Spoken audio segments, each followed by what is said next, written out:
நமது மீனம் ராசி நண்பர்களுக்கு தை மாதம் ராசி பலன் எப்படி இருக்கும் என்பதை பார்ப்போம். சனி 1ஆம் வீட்டில் இருப்பது கடின உழைப்பு, ஒழுக்கம், பொறுமை, நீண்ட ஆயுள் ஆகியவற்றை குறிக்கும். ஆனால் சில நேரங்களில் அவநம்பிக்கை, மந்தமான அணுகுமுறை, உடல்நலக் குறைபாடுகள் அல்லது மக்கள் மத்தியில் ஈர்ப்பை ஏற்படுத்தலாம். இருப்பினும் இது நல்ல பலன்களை தரும், நல்ல சேர்க்கைகளுடன் அதிர்ஷ்டத்தையும் தரக்கூடியது. ராகு 12ஆம் வீட்டில் இருப்பது மருத்துவமனை, கடன், சட்ட பிரச்சினைகள், காப்பீடு, வெளிநாட்டு பயணம், இழப்புகள் மற்றும் ஆன்மீக விஷயங்கள் போன்றவற்றில் தாக்கத்தை ஏற்படுத்தும். இது சில சமயங்களில் பாதகமான பலன்களை தரலாம். 6ஆம் வீட்டில் கேது இருப்பது எதிரிகள் மற்றும் நோய்களை வெல்லும் ஆற்றல், நல்ல நினைவாற்றல், ஆழ்ந்த புரிதல் மற்றும் ஆன்மீக நாட்டம் போன்ற பலன்களை தரும். இது சில சமயங்களில் கடந்த கால நிகழ்வுகளின் தாக்கத்தையும் விழிப்புணர்வையும் குறிக்கும். 6ஆம் வீடு சவால்கள், கடன், நோய்கள், எதிரிகள் ஆகியவற்றை குறிப்பதால் அதில் கேது இருப்பது இந்த விஷயங்களில் சாதகமான ஆன்மீக ரீதியான தீர்வுகளை கொண்டு வரலாம். 4ஆம் வீட்டில் குரு பொதுவாக வீடு, குடும்பம் மற்றும் வீட்டு மகிழ்ச்சி தொடர்பான நல்ல தாக்கங்களை கொண்டு வருகிறார்.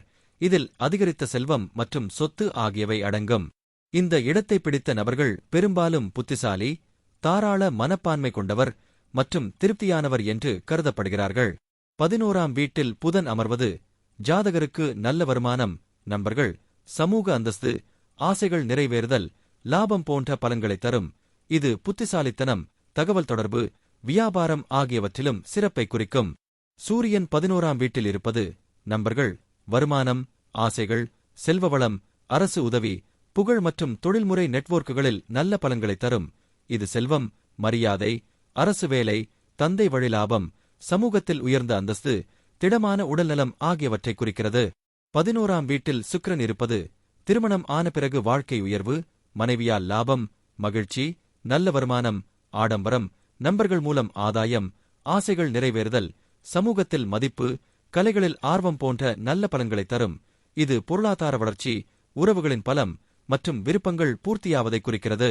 11ஆம் வீட்டில் இருப்பது வளர்ச்சி, ஆசைகள் நிறைவேறுதல், செல்வம், தைரியம் மற்றும் நல்ல பேச்சுத்திறனை தரும்.